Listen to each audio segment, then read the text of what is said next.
this title, actually, I was looking through my computer, putting the PowerPoint together, and I saw this was actually from a paper that I gave at a conference about residency, and it was about philosophy and phenomenology, and I just thought, oh, that's very appropriate, that title for being the Tapestry. So just ignore the bit about the university.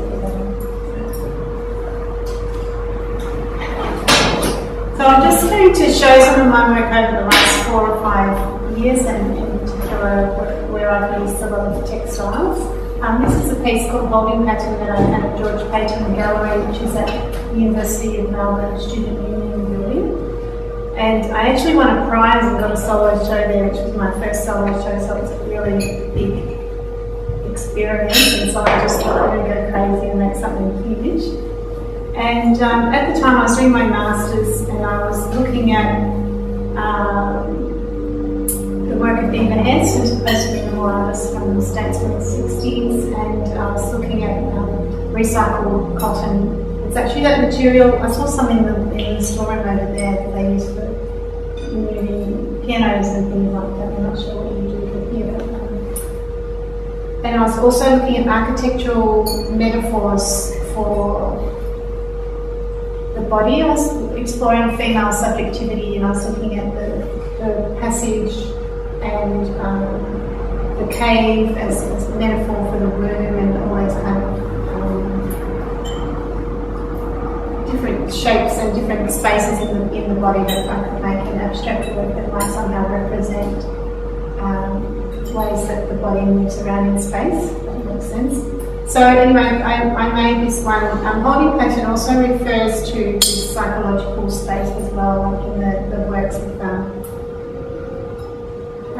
Chris Daver and Winnicott, some 20th century psychological theory about the transitional state between the mother and the child in the womb, and sometimes it's referred to as a holding stage, and so I was talking about that as well. But you wouldn't necessarily need to get all that information from the work. So I made these forms and basically hung them in the ceiling. And originally I had envisaged them being quite a mesh, like a fence, like a cyclone fence. But because I was so big and heavy and cumbersome, they ended up just falling down all the time. So then it became very organic, like a forest, which I quite liked that. So.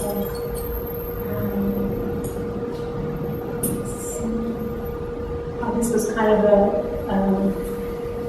a detail with some leftover pieces that was like this little baby in the corner or something like that. And then I was more interested in getting more synthetic materials and trying to work out if I could get embodied meanings in the work out of synthetic materials. So I started using foam rubber and leather and materials like that. And usually I go to the recycled place in Ringwood, the resource centre, and they just have all this stuff that I don't even know where it comes from, and go in there and just go crazy and collect things. And so a lot of this work too is about just the repetition of the process of winding things and tying knots and loosening knots and coils, and they're all kind of metaphors as well, and these things are metaphors for the body of human actions, and also psychological content of sort of pressure and release and those kind of things too. So, this is still some work from my Masters. At the end of the 2 years we have an exhibition, quite a large exhibition, and so I've shown all these works in there. And this one is a variation of the holding pattern work. And I like this material as well because you just get all these little flecks of traces of where it's come from. So you get bits of tea towels or bits of twigs or an old skirt or what they are. So it carries that kind of reference of past lives, I suppose. And I like to just try different kinds of installations of the same piece that I might reconfigure in a few different ways in different spaces as well. And then somewhere along the line I've got on to using pipe cleaners and synthetic mesh and octopus straps. This is a series of works from last year. This material actually is is this synthetic kind of tube. And when you it's like that thing where you put your fingers in and when you stretch it becomes really tight and you can't get your fingers out. So I've got this springiness, but also got this tension as well. And these are some other materials that I've found at the recycling place. And so, whereas my master's initially was, I guess, kind of about an internal subjectivity or a personal subjectivity, I think what I'm getting more to now is more of a external kind of body in space or in relation to other bodies and how the connections are made. So the optical straps I really like because you can just join any number of units and also integrating with the single column, where there's different architectural elements as well. So just a column on the left. And this pink material is actually the rim of the cricket balls from the night cricket when they cut off the excess. And I've seen them around as jewellery actually. I've seen them, I think we charge $40 for them, and they cost about 10 cents. And they come in the red and the white cricket balls, but I really love the fluoro ones, which must be from the night cricket. And then I started wrapping around the pipe cleaners. And I also started using pink as well, because I've come from a very minimal palette of the grey and white. And this work is really just about that repetition and also just the weight. Like once you start hanging all these elements on there, it just gets really, really heavy and starts to sag, and depending on where it is, it behaves differently, and even in different weather it will behave differently. And I like the optical straps really as a metaphor again for that kind of tension and release as well, that they have stretch embedded in the material. And I use them to make this installation at Blindside, and I've done a couple of versions of this as well. So I started to think about, rather than just making objects, making a whole space that you can walk in and be surrounded by this. And also just looking at more formal aspects of art making, like abstract art and optical effects that you can get within that formal pattern.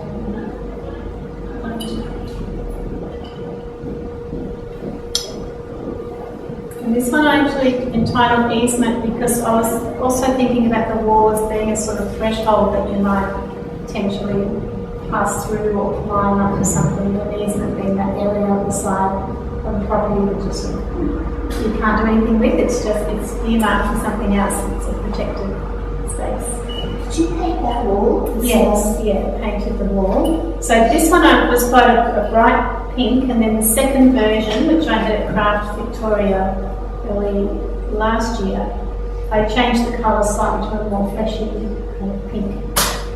And because it was in the gallery 3 at the back, a very enclosed area and smaller, it was a lot more kind of triangle, But it was interesting,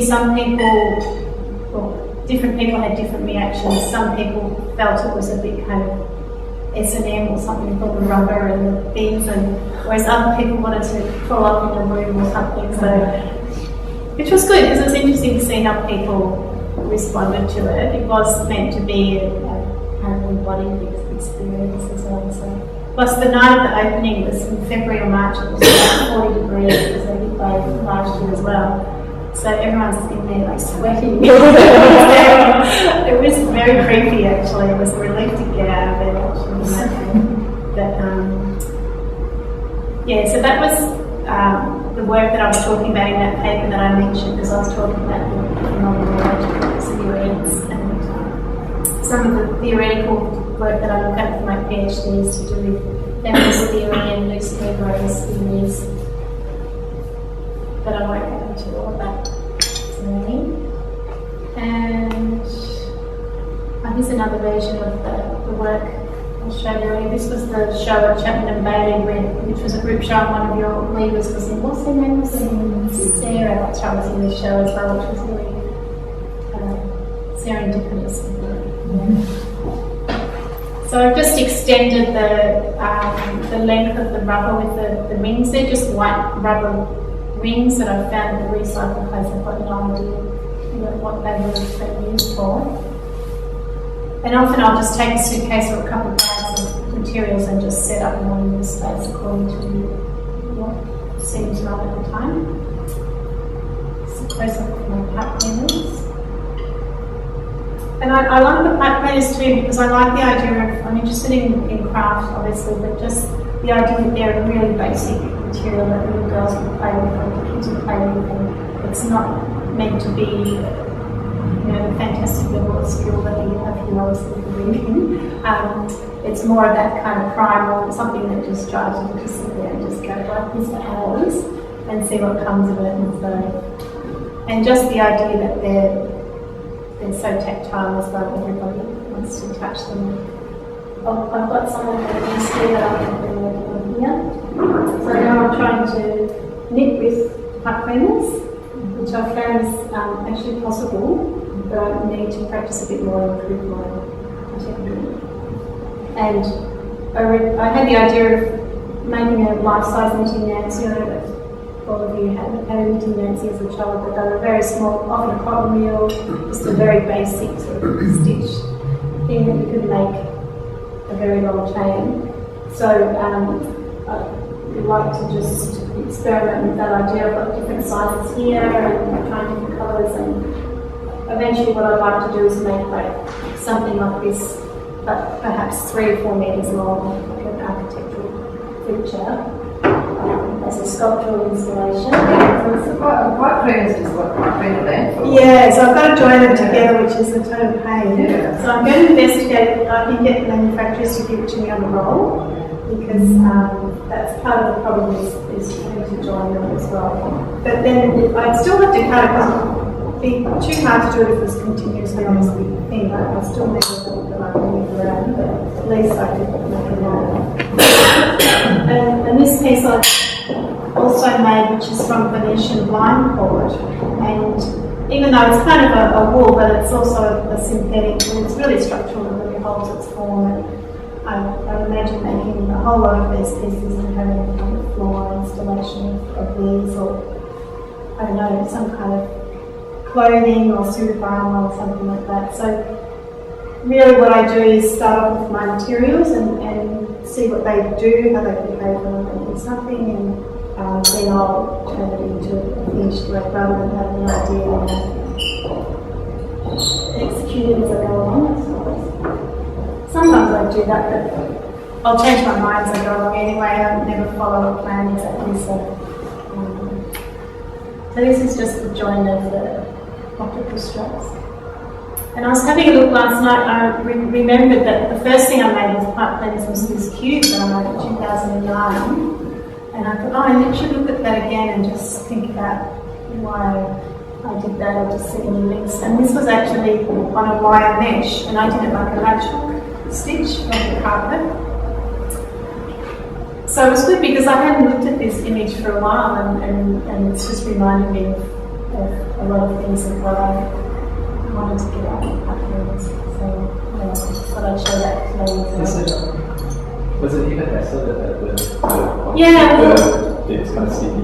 Yeah, there was a box with a metal, well, there was about 3 or 4 different ones, but a metal screen in a box similar shape to that, about the same size actually, that was fine, with holes, and she had these plastic tubes. Well, one was plastic, one was sort of metal kind of, I'm not sure what it was, it was a different material. And they were pushed in and out, but they were facing on the inside of the box. So on the outside it was very smooth and you could see the circles.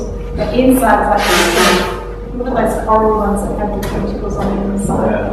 And the first one she made got damaged because people kept wanting to climb in and it got wrecked, and so then they had to sort of stop people. But when I made this cube, I wasn't aware of that work, and a couple of the lecturers said, "You're going to go look at this thing, I couldn't believe it." Yeah, it's amazing. So, how long am I going for? 20 minutes? Yeah. It says 14 on here, so that's right. So just some other variation of testing out what I can do with these strange things, make a spiderweb kind of piece. And these are plastic tubes sitting on the floor. And this work was actually these strange kind of foam shapes. I've got no idea what they were used for, but I pinned them together with these stainless steel pins. And I really liked the effect of those. It's sort of a different process. I'm not sure whether I'll pursue that or not, but it just turned out. What size is that? This one is about that high off the ground. The little things were running like that, and there's probably 100 of them. I'm not sure what, but just like a sort of kidney, almost like a kidney shaped thing, or like a thing like put two together and stuff it in the middle. And then I've got spots of Velcro where they're attaching. So it's kind of modular, is it? Yeah. But it kept falling apart and trying to move it. So if I pursue it again, I'll work out something. But again, it's just about repetition. I'd love to have more of the material making in the future, but that was all I could get at the time. And this is a recent work as well, that also blindsided, that I found these bandages. They're like those compression bandages when you have an injury. And I just really liked the idea again of the stretch and the compression and the tension. And so I stuffed them with all different kinds of materials. I had to clean up in my studio and put all the things I don't want inside. And I think it does work well as being sort of embodied shapes, but it was almost a little bit too natural or too organic for me. I feel like I need to go back to something more synthetic, but it's more of a skin reference, I suppose, than a body reference. And let's just detail a couple of those pieces. And just briefly, sometimes I also do collaborations with other artists as well, so I thought I'd show these in here. A good friend of mine, Catherine Evans, is at the top of the phone, and she's also a sculptor. She works with blocks and old photographs and new photographs, various things. I had made this work here, which I called Bunker, and at the same time she'd been taking photographs of bird hides and bunkers around Portfield Bay, Western Port Bay. There's a lot of them down at the heads where they were built, for the war and for the ships. And a lot of them are in ruins. And also on the western side of Portfield Bay, there's a lot of bird hides being built in the wetlands near Werribee and around there, and they are for bird watchers to go on. So she struck on this idea of the similarity between the bird hiding and bunker, and then I was making this bunker. So we decided to do a collaborative show called Bird Hiding Bunker. So this was one version of that, which was at 7th Gallery in Fitzroy, just a detail. And so the photographs are her photographs of the bunkers and my pillow piece, and then the collaborative work, which was this wall here. And then we got asked to take the show to Canberra, to M16 Gallery, which was really good. We did another version of it there as well, which was a lot more minimal. And it was a totally different effect because of the timber floor as opposed to the grey floor. And it's one of her photographs. That one I think is down at Western Port somewhere. I can't remember where she's supposed. And so that was, again, using the same components but turning them into a different piece in a different location. So we're not sure if we'll do it later on number 3 and see how it goes. Yeah. So that was all I was going to show. If anyone wants to ask me anything, or you want to hack the furry things? Did you make Most of you have so anyway. Sorry? Did you make finishing mats? No, you can buy them. I discovered them in Spotlight. You get a set and they're all different colours and different sizes, and I just love them. And I think what I will also explore is casting them too. Like I could imagine casting them in bronze or silver or something, shiny ones, and then attaching materials. So yeah, I think it's going to keep me going for a couple of years playing with things. Yeah, it's not going to be resolved in the next 2 weeks while I'm here.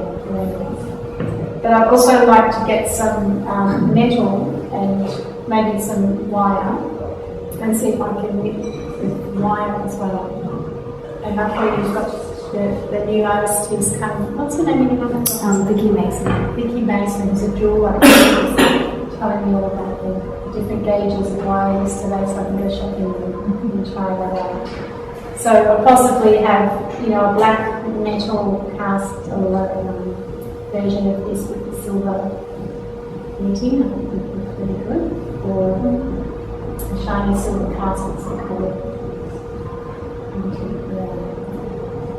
So, and the original idea of knitting Nancy, I've got some foam rubber cylinders, a bit like those things you go swimming with in those little things, but softer.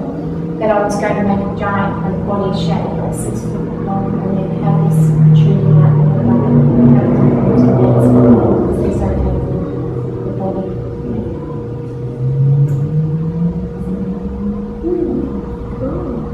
Any more questions? Do you guys have any questions? Would you add units as well, or do you just do textile type things? I have a question.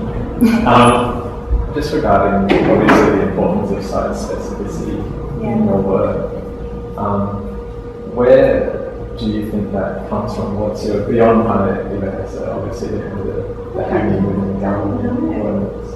I think it's to do with the materials, because I'm attracted to what they can do first rather than the idea of something I'm going to make. And so until I know where it's going to go, I'm sort of not sure what to do with it.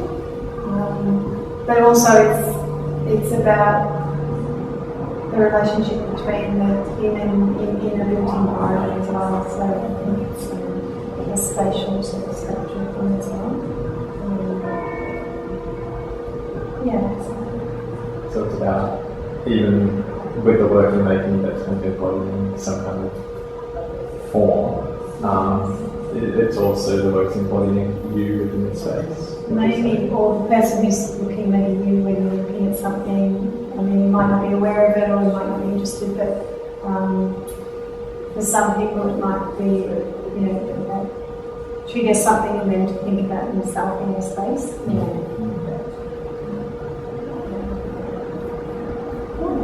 Thank you, Caroline.